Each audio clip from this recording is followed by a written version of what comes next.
So today we are going to talk about set piece tactics and how set pieces have changed in FM24. The new match engine and the new set piece tactic creator has led to significantly more diverse opportunities to score off of corners, free kicks, and throw-ins. And this has made it really interesting to set up your set piece creator when attacking, but it's also made it significantly more difficult to defend set pieces in FM24 compared to previous versions of Football Manager. Now, essentially, the goal in previous versions of Football Manager, if you stopped the other team from scoring directly from the set piece, you pretty much ended their chances of scoring from that entire highlight. And it was a similar thing for scoring off a set piece. If you didn't score directly with your near post corner tactic, you were unlikely to score on that highlight. But that's pretty much completely changed in FM24. FM24 has diversified how you can score off of set pieces. So it's not just scoring off the set piece anymore, but there's a lot more second chance opportunities off of set pieces, which has again made it really interesting from an attacking standpoint, but it also means it's much harder to defend set pieces in FM24. So I want to focus on the biggest mistakes that I have made in my set piece tactic in the hope that this will prevent you from making the same mistakes. And to start off, let's look at some real game examples where that mistake has come back to haunt me.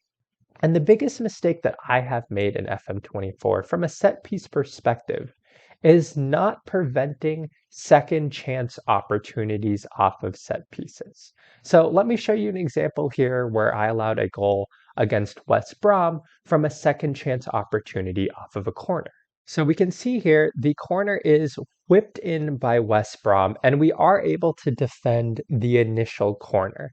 And this is exactly what I've done in every football manager prior to FM24. I've loaded people into the box to prevent teams from scoring off of the initial corner.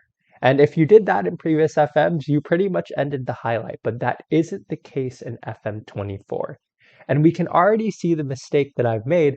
Look at all of my players essentially in the 6-yard box. However, I don't have anyone marking the two players at the edge of the box. So as we can see here, these two players have all the time and space in the world.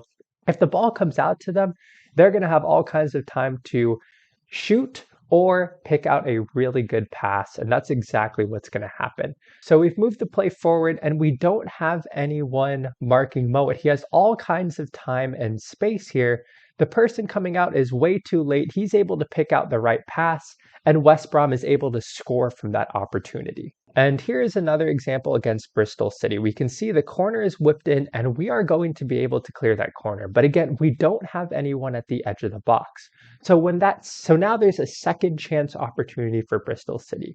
We don't have anyone to pressure or clear it away after the initial header. So as we're going to see, the ball falls here. It falls to the player at the edge of the box and he is able to score off of that second chance opportunity. So those were the examples from my Southampton save at a much higher level. But now I want to take you to a lower level where it's really even more obvious how I've kind of messed up my set piece tactic by not putting anyone at the edge of the box and accounting for these second chance opportunities. So this is in my Mendiola save, which I'm doing a Let's Play series on, and we're going to take a look at the United City's second goal. So I'm going to pause it here because my set piece tactic was so bad that they didn't even swing the ball into the box. They just played it straight to the player on the edge of the box. We don't have anyone there pressuring him. He's able to pull off a fantastic strike, and it's an easy goal for them. But especially at this level, it's not just something that's occurring off of corners. It's also something that I have seen off of throw-ins, where you're going to need somebody who's marking those players on the edge of the box. So as we can see here, the play starts off of the corner, and Stallion are able to work it to the edge of the box, and this is where we see the issue. I don't have enough people at the edge of the box here. So it's a very easy layoff. So we had this person here marking essentially two people. He has to go mark number 4. This leaves Aguazanda open right at the edge of the box. He has all kinds of time and space, and nobody is pressuring him at this point, and he is able to fire it in the back of the net. So this is the biggest problem I have had in defending set pieces in FM24. So I want to talk about the tactical adjustments I have now made to prevent this from happening again in the future. So this is what the defending set pieces looks like in FM24 if you're unfamiliar with it. And essentially FM24 has created a tier list. So first you have your in the box defenders. These are your aerial defenders. These are the players that you would pretty much load up in previous versions of Football Manager. They're the ones ensuring that the other team doesn't score directly from the corner. So when you have your aerial defenders, essentially you just want your biggest, tallest, best jumping reach, strongest guys here to prevent that first opportunity. And as you can see, we've done this pretty well so far. We haven't really allowed anything directly off of corners. We have loads of people in the box. But it's the second tier or the trackers where I've had the issue. Because as you can see, we don't really have anyone here. We don't have anyone at the edge of the box. We just have players assigned to go back.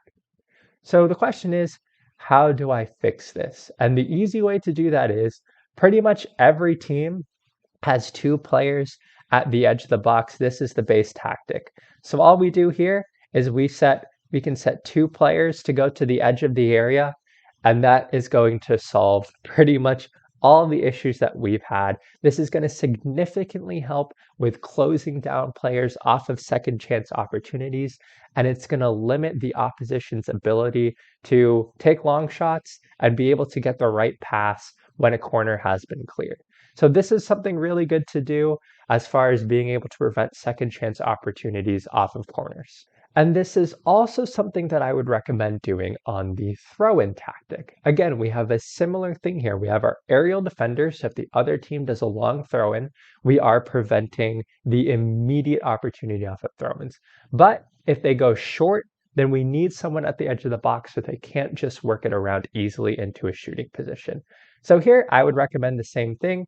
We stick 2 players at the edge of the area. That is going to prevent them from having those easy opportunities from the edge of the area.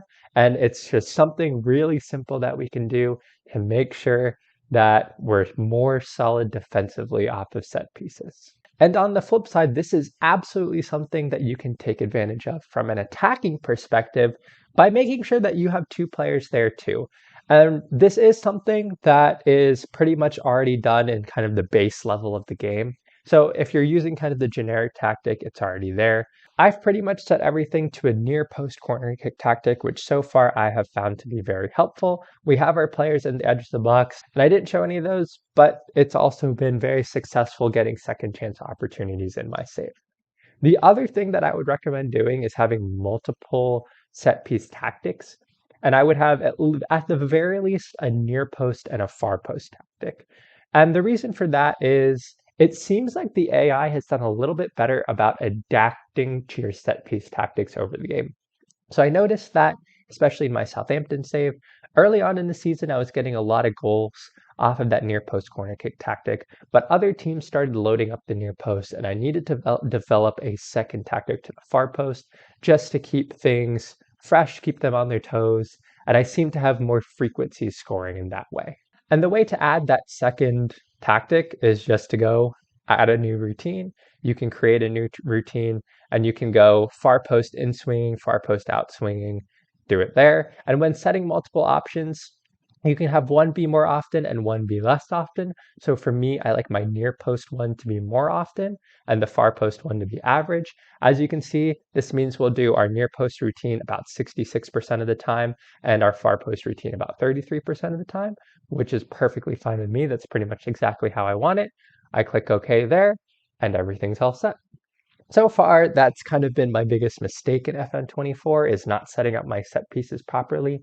It took me a little bit to figure it out, but eventually we got there. We've developed a more solid set piece tactic to prevent goals from second chance opportunities off of set pieces. I hope that you found this helpful, and I hope that it helps you in your own save to be more solid defensively. So I hope you've enjoyed this video. I hope you all are doing amazingly in your own FM24 saves, and I will see you all in the next video. Bye.